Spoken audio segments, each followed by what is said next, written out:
насколько Гагаузия готова к тому, чтобы различать или интересоваться и обличать политика в том, что есть дезинформация. И у меня вообще складывается впечатление, что людям все равно, кто что говорит. Работают какие-то другие принципы доверия к политикам. Знаю, пришли, раздали газеты, или мы уже знаем, что имел место быть электоральный подкуп. Будут ли люди вообще слушать и анализировать то, что говорят политики, насколько это чревато, когда они это не делают, и насколько это важно слушать, слышать, проверять, перепроверять? К сожалению, да. Не только на этих выборах, но и на других использовались грязные избирательные технологии, в том числе и такой инструмент, как дезинформация.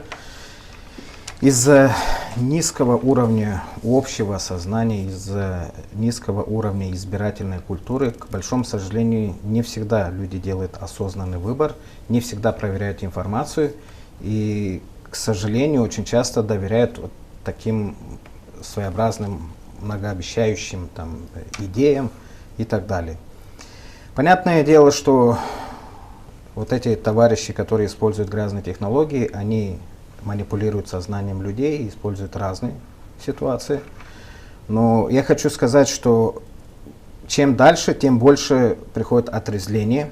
И я думаю, что на этих выборах приходит отрезвление. На этих выборах, я думаю, что мы убедимся, что все-таки основная часть граждан сделают осознанный выбор. И я думаю, что на самом деле мы придем к тому, что будет определенная политическая ответственность, в том числе за вот эти заявления. С одной стороны, могут обещать 20-30 пунктов и не выполнить даже 2 пункта, и им за это ничего, да?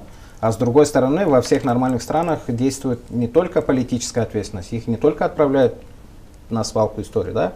А в том числе и привлекают к юридической ответственности и так далее. Было бы неплохо, чтобы те же самые партии, те же самые конкуренты на выборах, чтобы они несли ответственность за свои заявления, за свои выступления. И народ, я считаю, что имеет право давать соответствующую оценку. И на этих выборах, я уверен, что основная часть граждан дадут надлежащую оценку.